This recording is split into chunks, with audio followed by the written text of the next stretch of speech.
Hey, what's up, guys? Aarava here, and welcome back to the Pitlane Podcast today to review the Azerbaijan Grand Prix for the 2019 season, episode number 115 today with your usual host, myself, Aarav, Callum, and Tom.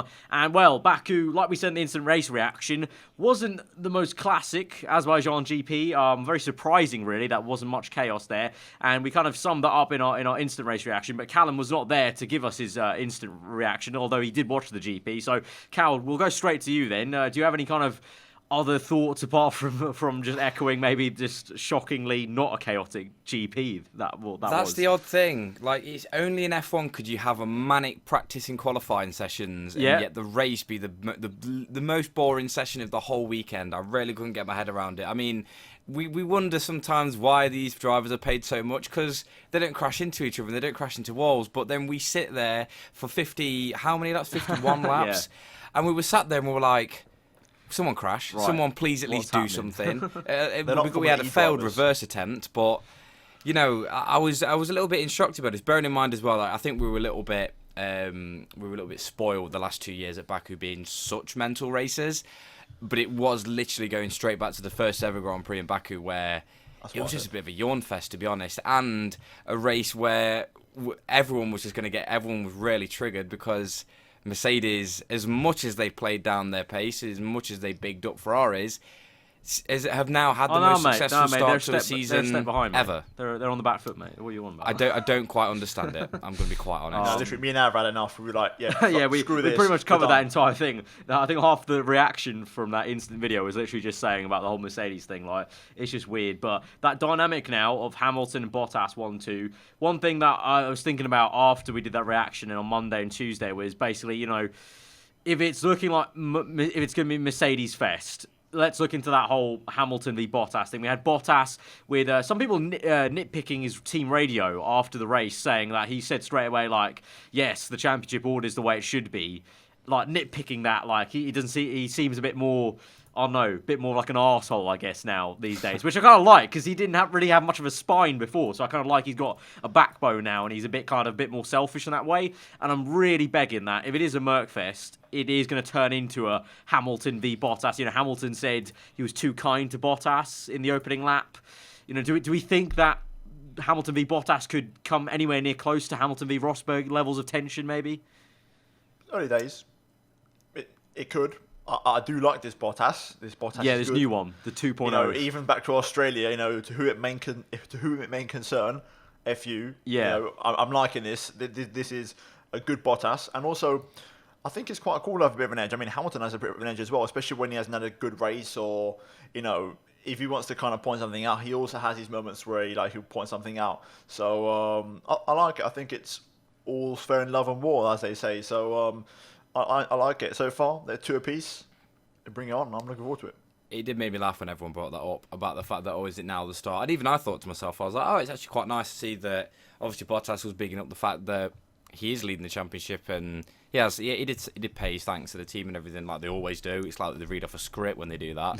But yeah, I don't know. It was the thing. It was when the Hamilton article came out about him letting Bottas go a little bit too easily into turn 1 and 2, and on the face of it, I was like, maybe yes, and then I did think, if that was Rosberg next to him, and he managed to get a better start off the line, I'm pretty sure Hamilton would have been ahead of Rosberg by turn 3. I'm pretty sure of that. It would have been so much more ruthless, but just the way that the dynamic is between Bottas and Hamilton, yes, it might be early days, but it's not there yet. And we've also seen Hamilton before be very sportsmanship-like to Bottas. You know, he let Bottas through at Hungary for one place. You know, and back then people were like, that could, you know, be the difference between the championship. Obviously now it's a different situation if it was you know, him facing Bottas. Obviously he's not going to be that kind, but you know, they've had that, you know, kindness to their relationships, so to say, compared to Rosberg's one, which obviously we all know deteriorated very rapidly in the time they were teammates. So that's, I think, the only real thing for me that I can look into with hope about this season with Merck being so good as they are right now. But yeah, like you said, Cal, it's history made. 4 races in a row with 1-2s. You've got Vettel now. I think I saw an article earlier today, like a quote of like Vettel saying it's getting boring now. And it's like, well, it is, but also at the same time, Ferrari, let's just deep dive into you a little bit. If you don't mess up your strategies as much, you could could have maybe had like 2 wins as well this season. So, I don't know. Let's move on to Ferrari. Like, do we have much hope for them at Spain? Like, that race, obviously, me and Tom talked about it, Cal, but do we think Leclerc could have had anything better than what he had that race? I don't think so. I don't think Ferrari had the pace, and even though Vettel was on, because it sounded worse than what it was. If you like, even if you're looking, like, okay, even if you're looking at the race results, like Vettel was 11 seconds behind the Mercedes, which on the face of it isn't too bad. No. Bearing in mind as well that Hamilton and Bottas both got out the car and said, yeah, we were pretty much pushing every single lap. And I think that's where the little bit of just quickly nipping back to Mercedes, that's where the little bit of controversy came, because apparently Bottas had been told by the team, you're allowed to use like the maximum engine mode. I think Hamilton was already using it. Like, he chose to use it without being told to. Right. So okay. He was going to, I don't know whether he was going against in order to not use the obviously max engine, and just obviously his own prerogative to use it. Yeah. And obviously Bottas was then allowed to kind of match Hamilton. So I think obviously the Mercedes were on pace pretty much for the whole race, and Vettel was only 11 seconds behind, which isn't too bad. But it's just the fact that I don't. When it comes to how far behind they are, I just don't know. I don't think until they've fixed everything else, they're not beating Mercedes. Like that master trick in qualifying that Mercedes pulled, where they dummied Ferrari. Yeah. Like, this is Ferrari we're talking about. Mercedes took both cars out and then went, yeah, we'll just let everyone else go past. It was risky, but it paid off, because that's how Mercedes do it. They're dominant at the moment, and Ferrari needs to get the little things right before they start going off to winning races at the minute and actually fighting for a championship. Nothing to say, Tom. No, I'm literally. I think I made my point clear in the last race. I'm just chilling on the fence. I've got nothing to say. I think I'll say this. I think if Ferrari, when they do win a race, when that happens, it'll be because everything's clicked. And I think once that first one comes, maybe a few more will. But for now, I can't see it. Well, we talked about Spain maybe being something, because obviously that's where they showed the pace of pre-season, but obviously the temperature's so different. Is that, I don't know, for me, I almost feel like if they don't turn up and are actually good race pace-wise at Spain, for me, I feel like almost like, okay, maybe it is a larger problem than just making things click, honestly. Yes. Like, Spain will define, bold statement, Spain will probably define the rest of the season. Yeah. If they can't click at a track that they look dominant at in testing. I would be inclined to think so. Here's my thing. Why are we going off pre-season testing? Because I'm fully expecting Mercedes to dominate at Spain like they have the last 5 years. Bearing in mind, if you look from the data, it's just going to prove how they were sandbagging in testing a lot more than Ferrari were. Simple as that. Ferrari were good in testing, but Mercedes just never showed their hand. Possibly. It depends on, because obviously it's something I mentioned in one of the previous podcasts. It was the fact that Mercedes can work their tyres harder than Ferrari, and if you can't get your tyres working at Spain, then there's an issue. And in pre-season testing, they obviously could get their tyres working. Obviously, the difference in temperature, if anything, it's going to be a bit warmer, so it'll be easier for them to make their tyres work, because obviously their natural concept and philosophy of their car works the tyres less, has generally less downforce than what the Mercedes concept is, or, for example, the McLaren concept is. This is what I'm coming from, is the fact that we have to base it off pre-season testing, because they could make the tyres work. If they can't make the tyres work this weekend and Mercedes have suddenly made this massive step up, then they're in serious, serious trouble. Because if Mercedes are good at Spain, then they're going to be good. They've been good everywhere, pretty much. Well, they've already been good. They've dominated the first 4, so I'm not really expecting anything different. Apart from Bahrain, and that's the only track where Ferrari have been able to use even Bahrain, the tyres. They weren't as far beyond as they made it out to sound. Like, they just, same as Baku, they were 1.5 beyond after FP3. But they just got a lot in the tank and they just turn it up in qualifying. So even after Spain, after FP3, if they're 2 seconds behind Ferrari, I'm not even going to for 1 second believe that Ferrari are going to walk it. Because even in Bahrain, Hamilton wasn't as far behind as what obviously, we discussed says. that Hamilton, could have been a lot closer actually in terms of the strategy they deployed and Ferrari's strategy that. But still, I think there is something in there with the whole Bahrain being a bit higher temperature, for Ferrari maybe easier. So I think Spain will be at least maybe something to look at for that, of like maybe not defining the entire season, but I think definitely is going to set a trend maybe of how Ferrari tried to come back into the play, in terms of like the solutions they have to try and deploy of making that car work the tyres harder.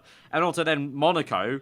Obviously Monaco wasn't a thriller last season, but in terms of we're talking trends, Ferrari have generally gone better at Monaco than Mercedes in the last few. Overall, Red Bull always look comfy there, so hopefully there will be another factor again at this year's Monaco Grand Prix. But Ferrari generally have gone better at Monaco than Merc in the past few years. My gut is telling me Monaco's got Mercedes written all over it, because they sussed it out last year at Monaco and Singapore. And this year, we know the Ferrari isn't downforce heavy this year. That's kind of what the problem is.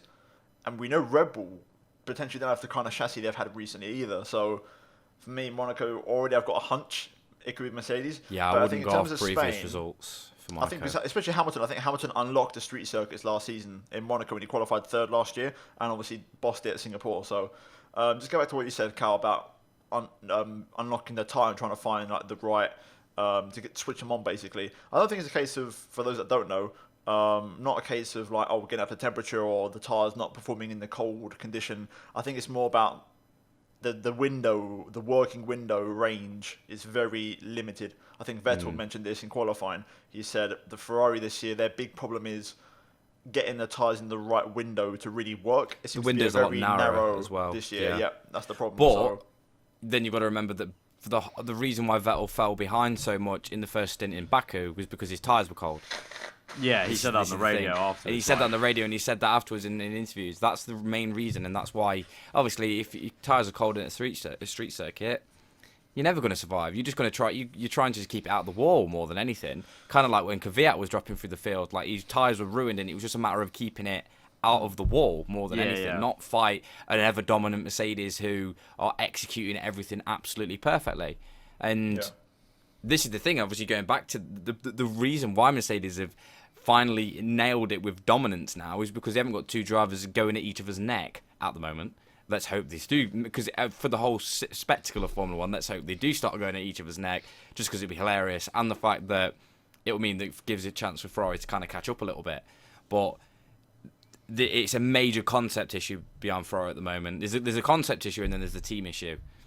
And Leclerc, his crash, okay, it happens. He almost needed that crash because he needs to learn from it. In the same way that Hamilton crashed in Monaco in 2007, he needs a big crash in qualifying to kind of make you realise, give him that experience. Yeah, a mistake like that in a top team really screws over not only you but even the whole team, because you're working as a unit to try and deploy, two different bullets to counteract the two other bullets from the other team. So exactly. I said to Aarava in the podcast the other day, Cal, that I think the thing with Mercedes this year is it's not the fact that it's not as dominant as maybe the results show, but they are still bloody quick. It's more the fact that Bottas this year is on a par with Hamilton, whereas last year he was getting pushed around. So you've got two drivers who are you've got two drivers who are just neck and neck, and they're taking all the points.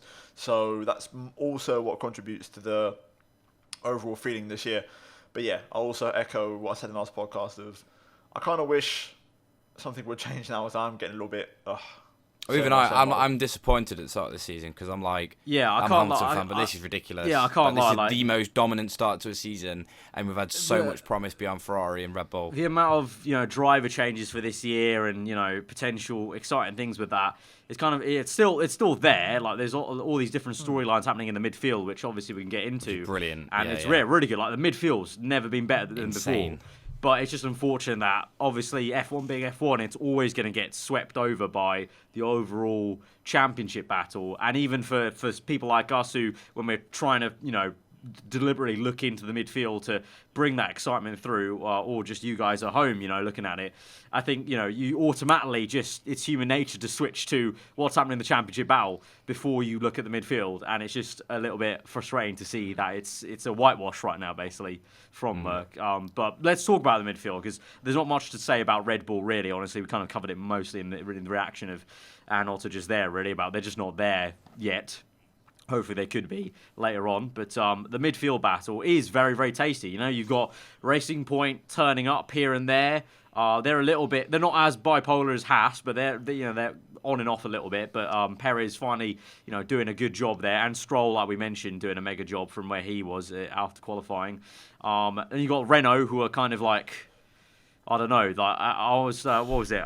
I think I might have tweeted, or I thought about tweeting it. Like, in pre-season when we were talking about Renault and they did that little analogy of we're building a house and putting the roof on. I was like, I was going to say, like, they're not built. You're not built a house, mate. You built like a little shed, and it's like falling over now. Yeah, they're thinking they're building a mansion. They've actually just built a little shed. That's all. Yeah, like it's just.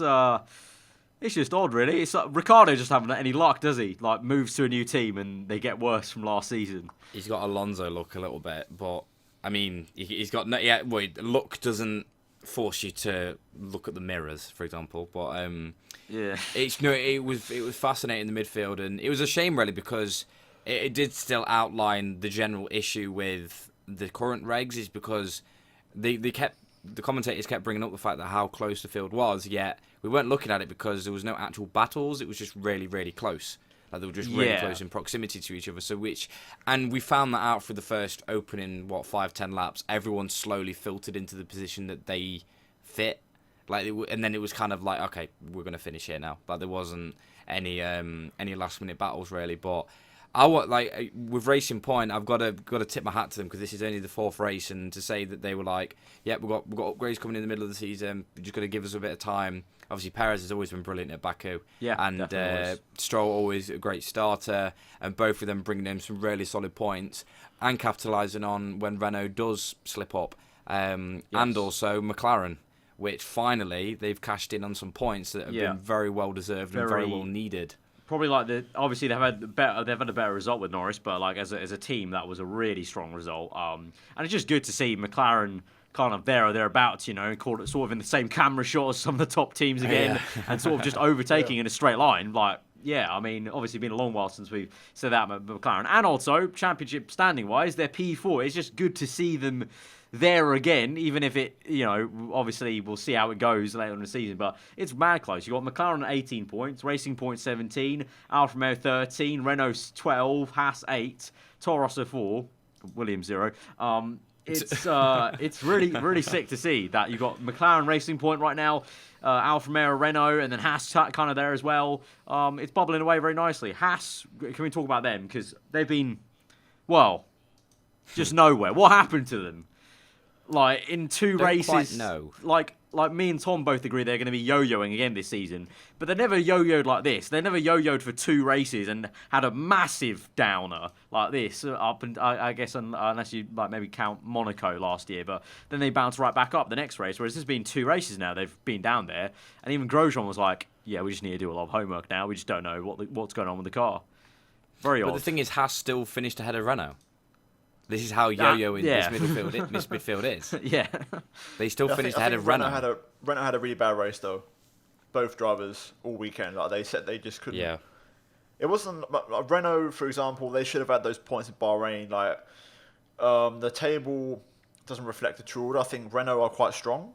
They do have their moments, but they are quite strong. I don't think Haas are as strong as last season. I think they had a good qualifying in Australia, and that's about it. I think they are... they're more. I was kind of surprised after Australia qualifying. I was like, wow, they're actually still best the rest. Yeah. But no, they're not. They're like we predicted and kind of how we expected. They haven't been as good as last season. And I think now you're kind of realistically more seeing that now. I think. Yeah.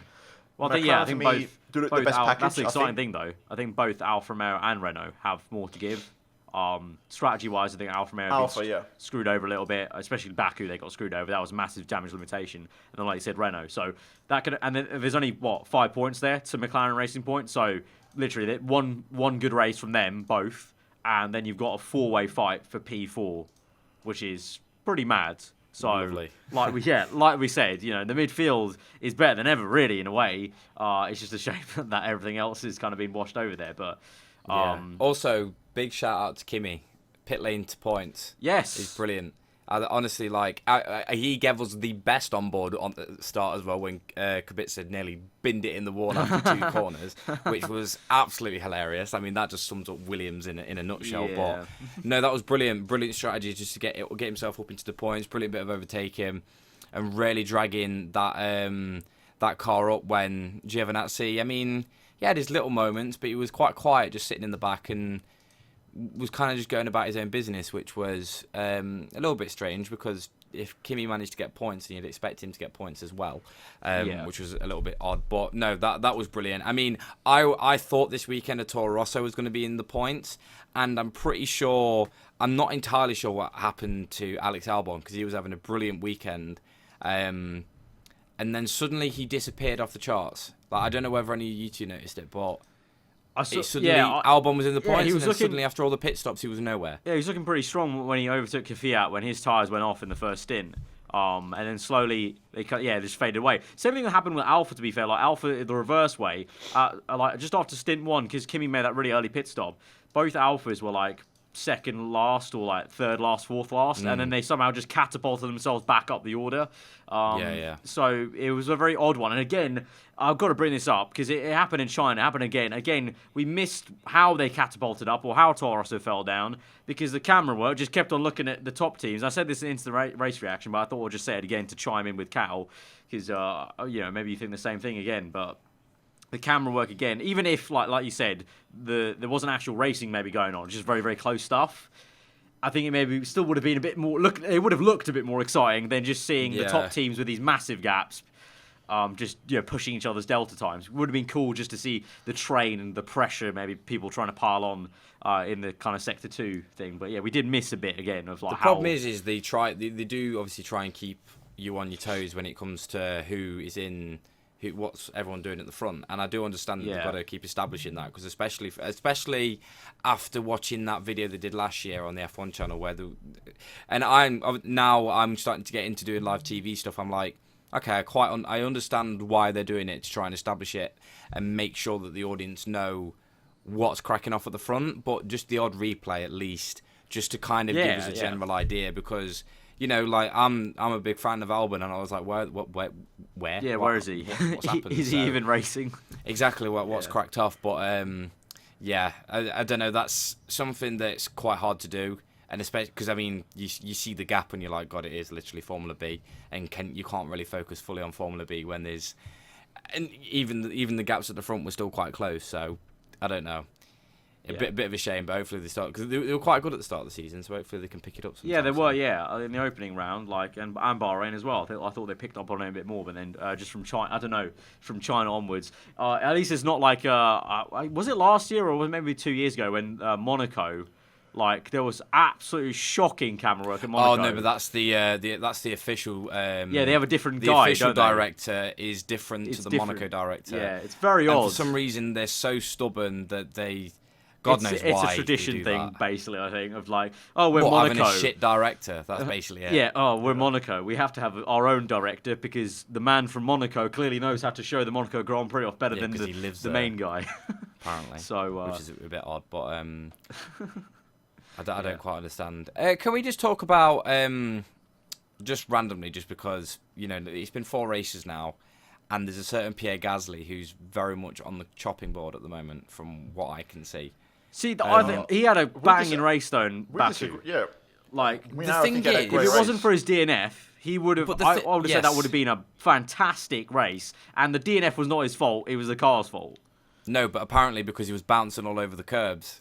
This is why when Verstappen was told to keep off the curb at turn 16, the last corner before the flat. Yeah. Right, yeah. That's why Verstappen was told to... for example, I know it might sound very trivial, but let's throw it back to, 2018, Germany, qualifying, Hamilton bouncing all over the curbs at turn 1, got absolutely slated for breaking his hydraulics on the car, obviously stopped in Q2 and was P14. And I'm just saying, that is the sort of comparison I'm trying to make here. Right, okay. It was technically still Gasly. I mean, it could be a variety of different other issues, but I think that's why they told Verstappen to stay off the curves, because Gasly was bouncing all over them and broke his gearbox. I think there's a certain level of context, though. I think with Gasly, he's trying to get back into the race after a miserable weekend, which he was put in a position that was never really his doing in the first place. The whole pit lane. Well, that wasn't. Yeah, that was the just fuel flow, whatever it was, the disqualification. That was quite hilarious. The amount of penalties. It was a messy weekend from Red Bull more than Gasly, I'd say. The first penalty, he missed his own weighbridge, which is his fault, but then there was... I would say it's his fault, but also at the same time, penalties. if you watch the onboard of when he came in, it's actually the most oblivious thing ever. I saw that. There was no actual people waving at him. It was literally just 2 flashing lights that said 10. Yeah. So I think that's bad on FOM. I don't get why... There's no benefit, though, of him running underweight in practice. That as well. Unless qualifying gets cancelled and they revert back to a practice session. Well, it might be that, but when was the last time they did that? A very, very long time ago. But we said this after Vettel in last year's Brazilian Grand Prix. We don't like. It makes no sense because you should weigh all the cars then. Because why just one? It doesn't make sense. It's not practical to weigh everyone, but I get it in qualifying, not in practice. And again, even though it was Gasly's number. I just think they should relay it to the team so the team can tell him. It just makes sense. Yeah, they should tell the team, and because do it in practice. But when it's done in practice, I think the driver should be told, and if he does miss it, the team should be then told, can you just wheel him back so we can weigh him quickly? Like in quali, obviously you're not going to do that because you've got a quali to do. So if you missed it, you're going to carry on with quali. But because it's practice, I think the FIA should have a prerogative just telling the team then, can you just wheel him back, mate, in practice because we want to weigh him. In quali, it's a different there's no story, benefit of them running underweight in practice. It's like them running underweight in testing. So because they're still going to put an extra 15 kilo of ballast in to make it a bit heavier to make it. Yeah, it's a very strange rule that I think they need to sort out the weighbridge rules. I think it's a weird one. It doesn't crop up that often though to be like a huge, like a thorn in F1 side though. That's the thing. But it's twice in 7 races. 7 races. That's I suppose so. Yeah. Which is, and there was like a load of videos made about it. I just definitely think that Chamber made a video about it, about like the fact that obviously it's not practical to call everyone in and everything, and the teams know the risk of being called into the weighbridge if you're short for time and the rain's looming and stuff like that. But I don't know. But then again, it's quite a hard thing to I just think Baku did a bad regulate. job in this instant. Like with Vettel, he was at the weighbridge, and like there was enough people waving around at him, whereas Gastly, it was literally just a number. From what I could see on board, from the onboard camera, it just looked like it was the 2 numbers. I just don't think that's good enough. I think there needs to be a guy in a yellow hazmat, high-vis thing, literally waving. It should just be like a lollipop lady. Yeah, literally. Just like get the pit stop, the old pit stop lollipop style thing, and literally put it over right in front. So if he's going to miss it, he's going to end up hitting the lollipop thing, and then he'll definitely know he missed it. Exactly. Whereas I think he literally was unaware completely, so that was a bit... And as well, Vettel missed it in China, didn't he? Where he semi-missed it, and then caused Albon's brakes. Well, yeah, he had his brakes. Because he got caught up in the weighbridge as well. Yeah. So maybe just radio confirm it. It's very simple. Or have like a message on the dash on the car, like that would be good. Weighbridge, literally just weighbridge on the wheel. Yeah, actually, you know what? That makes just way more sense. Why don't they just do that? They have that for flags. Why don't they just do that for weighbridge? They had for Leclerc when he crashed. Stay positive. Obviously, it doesn't mean it doesn't mean that. It means obviously some form of engine mode. But you get what I mean? Just no, it's literally. I think it says stay positive just because it was the red flag, and obviously they've got that delta that they've got. The delta. I love that though. Yeah, stay positive, mate. Stay positive. I don't think he's going to be staying positive when he's buried it in the wall at he's calling himself stupid, so he definitely wasn't staying positive. But, love that. That's but I think that's honestly that. Is there really anything else we can deep dive into Baku? Unfortunately, I don't think there is. Is there? Not really. Apart from obviously there's the Russell incident, which is a huge blow on Williams' side. I think Baku in general, you can't be saying well done to it because you can't say well done Baku when something like that happens. Yeah, when something like that happens, and B, also the marshals were incredibly slow. Watching some of the I noticed that. Some of the sport races, it was very, very slow, and even during qualifying, I was like, Jesus Christ, how long does it take to remove Q2, one car from a wall? Q2 took way too long. I was actually, it took so long, I got disinterested in watching qualifying. I was like, you know what, I've switched off. I went to record. I came back for the last one. There you go. Literally. Once the second red flag was out, I was like, okay, sorry, peace out. It's ridiculous. I'm out. Sorry. It wasn't the ideal thing. Yeah, that definitely was unfortunate. Added compounded to Williams' issues. Let's end on Williams, I guess. That issue was not great. It's going to cost them some money, obviously, to repair everything. And looking ahead to Spain for Williams, I don't reckon it'll get any better. To be fair, Russell again. To be fair, to be fair to the lad, again, he stayed positive. He was like, you know what, we're running our own race, just trying to learn stuff. No upgrades on the car again, so just got to do what we do. They've got to hope that the upgrades for Spain come in clutch. Yeah, they've got upgrades for Spain, well, haven't they? Well, it's more of the same as Spain, but these should be their big upgrades. So let's hope they're 2.5 the pace instead of 3 seconds. Yeah. Well, yeah, we'll end on that. Again, Williams have that trend of being slower than last year. This was the worst one, Baku. Was it actually? This was their worst track. So far, this is the one where they've been most off the pace compared to last year's car. I'm sitting here like, McLaren have done it before. They've used old cars when their car was crap. Why don't Williams just go back to the other car? Literally do a Force India, just change the front wing, change the barge ball area, done. Why don't they just go back to that car? It's that bad now, in my opinion. To be fair, at this rate, they could bring the 2017 one out as well and just slap a halo on it, to be fair. To be fair, like... I know how much. I know. Is like they would, but I know that's a really stupid statement in terms of like. I know there's practical. If you look at it practically, there's a lot of stuff they would have to change. But compared to like when McLaren did it per se back in the days when the cars weren't so different year to year, but like it is just so embarrassing, baffling. I don't know. I'm trying to think of just different words to use. Just Yeah, I mean. I wouldn't put it past them that they could maybe just crack out some more parts, to be honest. I mean, it's very, very, very, very shocking. And the fact that, they sucked up a manhole cover just to add to their woes. Yeah. And that's an expensive job as well, because it's not only the floor that they cracked, it was the whole monocoque, wasn't it? So that's a huge, huge job, which they should get their money back for. I think in the same way that Haas... Even though everyone called for the fact that Haas got all their money back for... the Malaysia incident when I think it was back in 2017 with Grosjean. Apparently it took them ages to get that money, like absolutely ages. I think there was an article. It was only recently. Yeah, they only just got it like within a month or so of right now. So like, which is ridiculous. 2 years. Like that. For something, like it's quite. I mean, I don't do law, but a court case, it was quite obvious whose fault it was, and it wasn't Haas. So there's only one party whose it was fault, and that was Malaysia, the actual Grand Prix circuit. Yeah, very so I don't weird. know why it took that long, but then again, I'm not a barrister or a lawyer, so yeah, very odd one. But I think we should end it there then, guys, because I don't think there's much else we can nitpick about the Azerbaijan GP, unfortunately.